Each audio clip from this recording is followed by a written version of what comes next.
warahmatullahi wabarakatuh.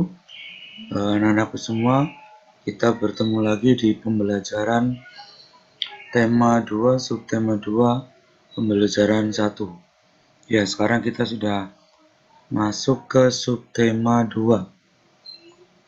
Baik, sebelum mulai seperti biasa, kita berdoa dulu, kemudian siapkan juga alat tulisnya, jangan lupa ya. Oke, berdoa sesuai dengan agama dan kepercayaan masing-masing. Berdoa mulai. Selesai. Baik anak-anakku, di subtema 2 ini kita belajar tentang bekerja sama mencapai tujuan. Nah, di situ ada gambar tentang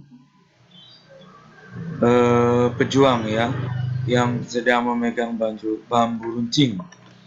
Ya, anak yang berseragam seperti pejuang. Ya, jadi setelah proklamasi kemerdekaan, seharusnya bangsa itu telah merdeka, terhindar atau terbebas dari bentuk penindasan dan penjajahan. Ternyata kembali Indonesia didatangi oleh penjajah. Kita lanjut saja ya. Penjajah mana yang datang ke Indonesia?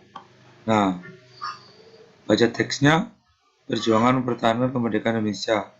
Setelah proklamasi kemerdekaan Indonesia 17 Agustus 45, bangsa Indonesia ternyata masih terus berjuang mempertahankan kemerdekaan Indonesia dari gangguan bangsa asing yang datang, seperti dari pemerintah Belanda. Pasukan Belanda kembali datang ke tanah air. Datangannya disambut dengan berbagai bentuk perlawanan oleh bangsa Indonesia, sehingga sejak tahun 1945 sampai 1940 telah terjadi berbagai macam pertempuran di berbagai daerah antara pihak Indonesia dengan pihak Belanda yang dibantu oleh pasukan Inggris. Kita lanjut. Nah, ini ada pertempuran Surabaya ya. Nanti akan saya tampilkan video pertempuran Surabaya. Siapa pemimpin pertempuran di Surabaya, nanti ada videonya. Setelah teks ini saya akan tampilkan video pertempuran Surabaya. Jadi tanggal 25 Oktober 45 tersekutu yang dipimpin oleh Brigadir Jenderal Malebi. Kemudian tanggal 27, 30, 45 terjadi kontak senjata antara para pemuda Indonesia dengan pasukan Inggris di Surabaya. Dalam pertempuran ini pasukan Inggris dapat dipukul mundur. Bahkan puncak dari pertempuran tersebut adalah terbunuhnya pemimpin pasukan Inggris, yaitu Brigadir Jenderal Malabi. Tanggal 9 November, Inggris mengeluarkan ultimatum yang berisi semua pimpinan dan orang Indonesia yang bersenjata harus melapor dan meletakkan senjatanya di tempat yang ditentukan dan menyerahkan diri dengan mengangkat tangan. Namun ultimatum tersebut ditolak oleh pihak Indonesia. Pada tanggal 10 November 45 terjadi pertempuran yang sangat dahsyat. Pasukan Inggris mengumpul Surabaya dari darat, laut, dan udara. Peristiwa 10 November ini diperingati sebagai Hari Pahlawan, karena banyak tentara kita yang gugur pada pertempuran tanggal 10 November. Sehingga 10 November diperingati sebagai Hari Pahlawan. Nanti akan saya tampilkan videonya ya. Oke, kita lanjut saja. Ini tidak usah karena sudah kemarin. Senin 3 Desember tahun 1945, langit Surabaya masih berwarna kelabu dari asap gedung-gedung yang terbakar. Di tengah kota yang porak-poranda, pasukan infanteri Inggris bergerak perlahan. Mereka menduduki tempat-tempat strategis sejengkal demi sejengkal. Pasukan Indonesia hanya bisa diusir dari Surabaya setelah pengeboman artileri dan penembakan meriam dari kapal perang secara besar-besaran, ungkap Mayor R.B. Houston dari Batalion Gurkha Rifle ke-10 dalam What Happened in Java. Kendati pejuang Indonesia telah mundur ke wilayah-wilayah sekitar Surabaya, namun kondisi keamanan di kota tersebut belum sepenuhnya pulih. Menurut Mukaja, para sniper masih menempati gedung-gedung tersembunyi dan kerap mengganggu pergerakan pasukan Inggris saat memasuki kota. Penyelundupan para pejuang ke Surabaya pun masih berlangsung secara diam-diam. Mereka yang sebagian besar berasal dari Kesatuan-Kesatuan Pemuda Republik Indonesia atau PRI menjalankan aksi-aksi gerilya kota secara sendiri dan nyaris tanpa koordinasi dengan pasukan Indonesia lainnya. Mereka merasa bangga dapat mempermainkan pasukan Inggris yang dari segi kemampuan tempurnya jauh lebih menonjol, ujar Des Alwi dalam pertempuran Surabaya November 1945. Militer Inggris sendiri sudah menghentikan sama sekali aksi bombardir dan penembakan artileri sejak hari Minggu 2 Desember 1945. Menurut Frank Palmas dalam Surabaya 1945 Sakral Tanahku, sekitar 15.000 orang Indonesia meninggal akibat aksi militer tentara Inggris tersebut. Dari pihak Inggris sendiri diperkirakan 2.000 prajurit gugur, termasuk 2 jenderal dan ratusan lainnya hilang atau melakukan aksi pembelotan ke kubu Republik. Dalam catatan Inggris sendiri, pertempuran Surabaya disebut sebagai pengalaman tempur terberat pasca Perang Dunia II. Dalam surat kabar New York Times edisi 15 November 1945, para serdadu Inggris menjuluki The Battle of Surabaya sebagai Inferno atau neraka di timur Jawa. Frank Palmas menyatakan, keterlibatan Inggris di Indonesia pasca menyerahnya Jepang merupakan suatu kecelakaan. Itu terjadi karena adanya sikap meremehkan terhadap daya juang orang-orang Indonesia, juga karena kecerobohan pihak intelijen Belanda yang memberikan informasi keliru sekitar situasi Indonesia pasca berakhirnya Perang Dunia Kedua. Heroisme pertempuran Surabaya berpengaruh besar kepada daerah-daerah lainnya di Indonesia. Di beberapa titik wilayah Jawa lainnya, tentara Inggris harus menghadapi perlawanan-perlawanan yang tak kalah sengit dari Surabaya. Dalam buku Fighting Cook, karya Letnan Kolonel H.F. Dalton dilukiskan bagaimana tentara Inggris yang sejatinya sudah lelah berperang harus bekerja keras kembali menghadapi orang-orang Indonesia di Semarang, Ambarawa, Batavia, Bogor, Sukabumi, Cianjur, Ciracas, dan Bandung, serta beberapa tempat di wilayah Sumatera. Kami seolah harus memasuki sebuah gedung mesiu yang siap meledak, ujar Dalton. Lord Kirlon menulis di buku hariannya bahwa membiarkan tentara Inggris bercokol lebih lama di Indonesia adalah suatu tindakan bunuh diri. Jalan bijak yang harus kita ambil adalah meninggalkan tempat itu secepat mungkin. Karena sengitnya pertempuran dan besarnya korban jiwa, jumlah pasukan Inggris di Indonesia mulai dikurangi secara bertahap dan digantikan oleh pasukan Belanda.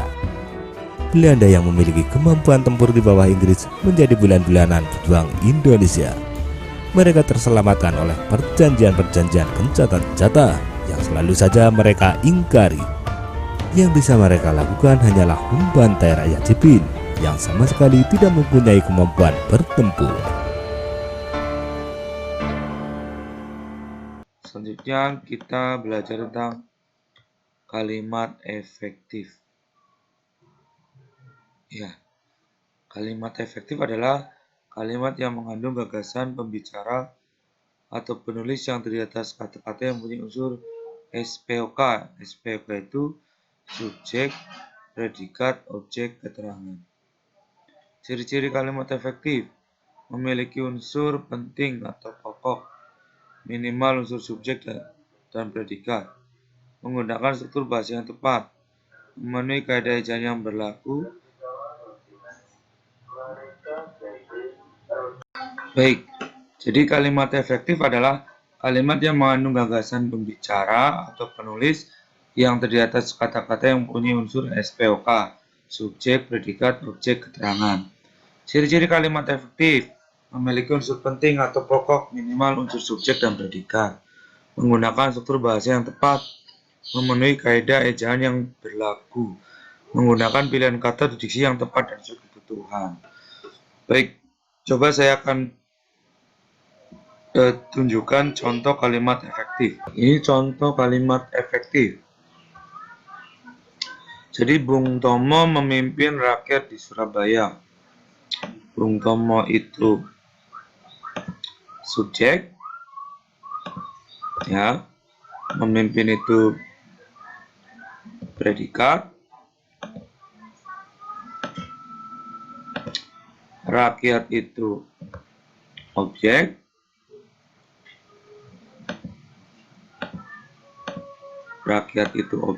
ya.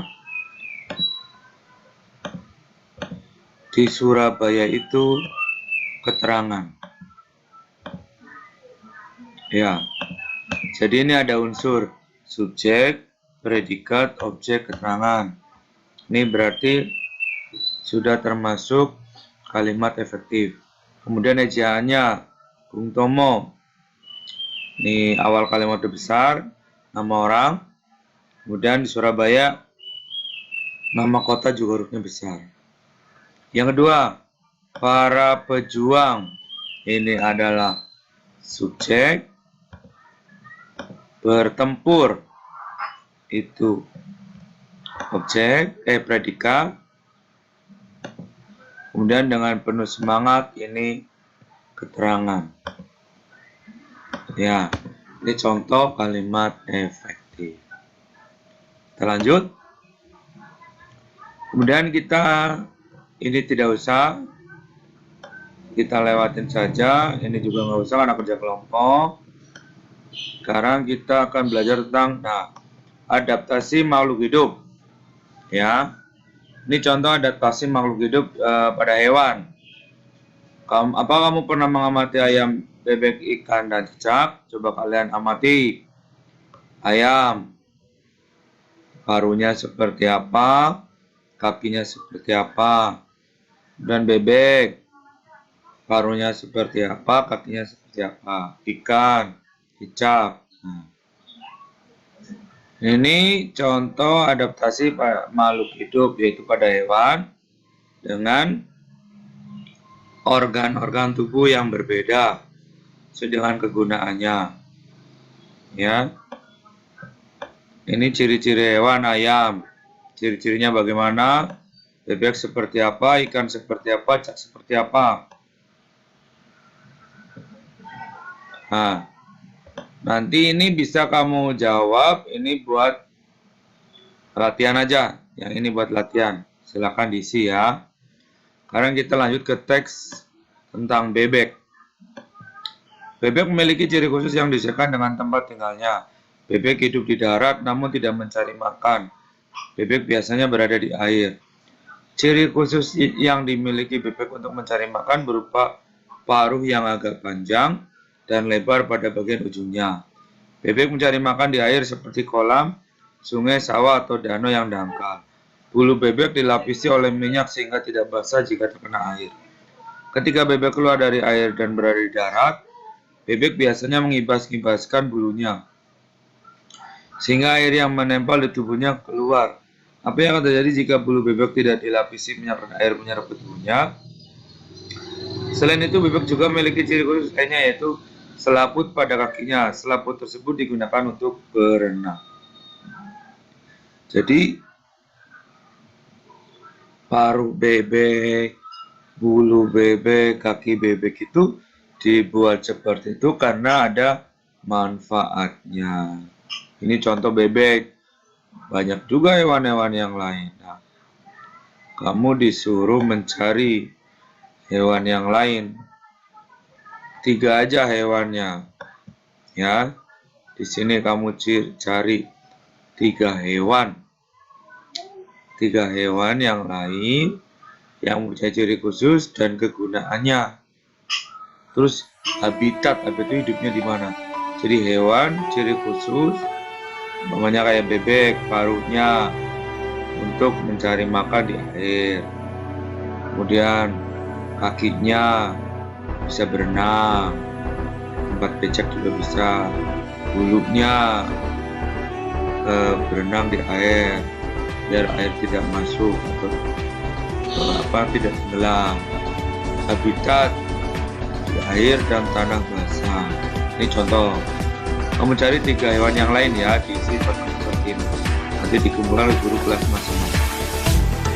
Baik, itu saja pembelajaran di subtema 2 pembelajaran saat ini.